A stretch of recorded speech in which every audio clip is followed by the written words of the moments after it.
Au nom du Père et du Fils et du Saint-Esprit. Amen. Lecture du livre des Actes des Apôtres, chapitre 5, des versets 27 à 33. Le commandant de la garde du temple amena les apôtres devant le grand conseil, et le grand prêtre les interrogea. Nous vous avions formellement interdit d'enseigner le nom de cet homme-là, et voilà que vous remplissez Jérusalem de votre enseignement. Voulez-vous donc faire retomber sur nous le sang de cet homme? Pierre, avec les apôtres, répondirent alors, « Il faut obéir à Dieu plutôt qu'aux hommes.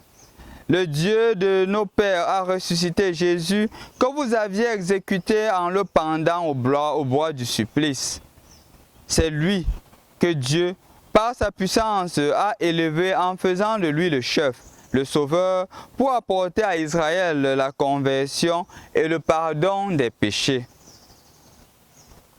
Quant à nous, nous sommes les témoins de cela avec l'Esprit Saint que Dieu a donné à ceux qui lui obéissent. » En entendant les apôtres parler ainsi, les membres du grand conseil exaspérés projetaient de les faire mourir. Bonjour chers frères et sœurs dans le Christ, rendus au jeudi de la deuxième semaine du temps pascal, la lecture nous invite à approfondir notre relation avec Dieu. Rendons-nous compte que tous les textes qui étaient proposés pendant le temps de Carême étaient des textes à caractère kérigmatique. C'était une annonce kérigmatique dont elle aidait le chrétien, ces textes-là aidaient le chrétien à embrasser la foi. Et justement, étant baptisé, la deuxième partie de l'annonce est l'annonce mystagogique. Donc, les textes sont en vue d'aider le chrétien à approfondir la foi. C'est pour cela qu'après être baptisé, nous portons le nom chrétien.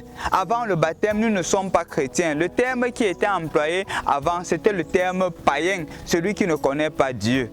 Et donc, ayant justement ce nom de chrétien, nous sommes appelés à embrasser le Christ. Et en embrassant le Christ, il y a une certaine attitude, certains comportements et certains choix que le chrétien doit faire, qui l'appelle ou qui l'amène à transcender les choses habituelles.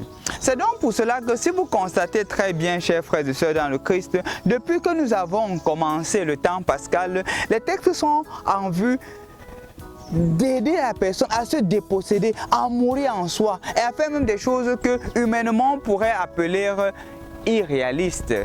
Un peu comme la première lecture du mardi passé, dans laquelle on montrait les premiers apôtres ou la première communauté chrétienne étant une communauté où chacun vendait ce qu'elle avait, chacun vendait ses propriétés, ses avoirs et les apportait aux pieds des apôtres.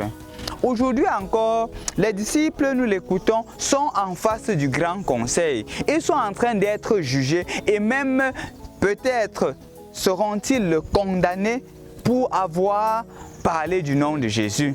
Et justement, le grand prêtre leur dit ceci, « Voulez-vous faire retomber sur nous le sang de cet homme-là?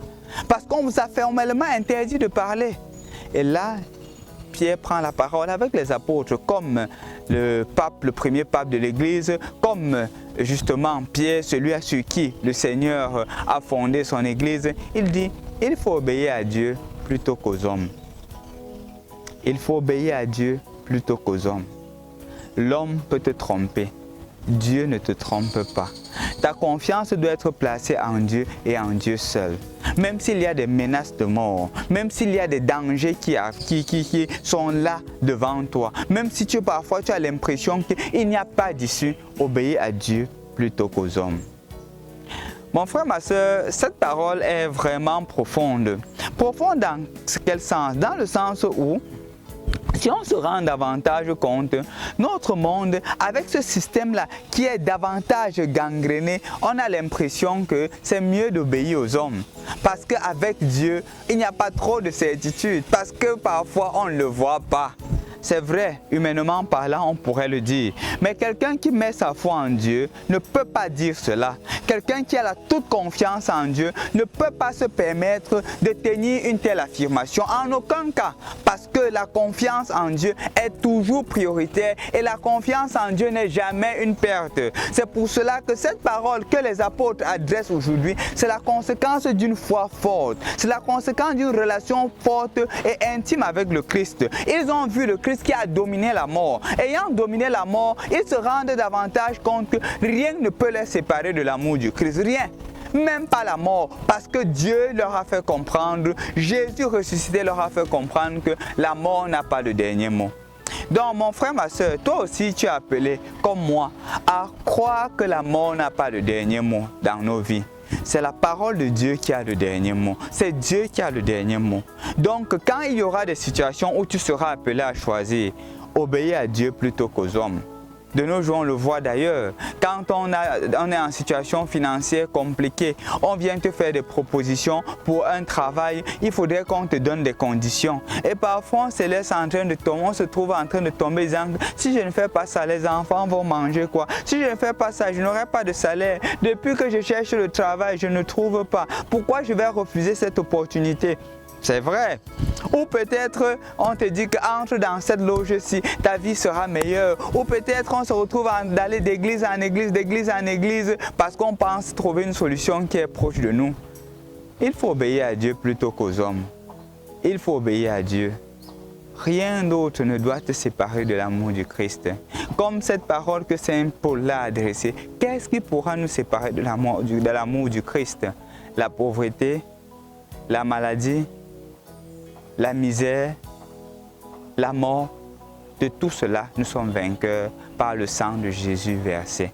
Toi aussi, sois-en convaincu. Le sang de Jésus versé est toujours une solution. Il faut obéir à Dieu plutôt qu'aux hommes. Aujourd'hui, tu seras appelé à faire ce choix-là. D'autres propositions te seront faites, peut-être dans le sens de la corruption, peut-être dans le sens du mensonge, peut-être dans le sens de l'infidélité, peut-être dans le sens même du vol. Mais sois-en sûr, le Seigneur te dit aujourd'hui, comme Pierre, obéis à moi plutôt qu'aux hommes. Obéis à moi plutôt qu'à tes intérêts personnels. Obéis à moi plutôt qu'à tes intérêts égoïstes, plutôt qu'à la pression de la société. Je suis le chemin, la vérité et la vie. Au nom du Père et du Fils et du Saint-Esprit. Amen.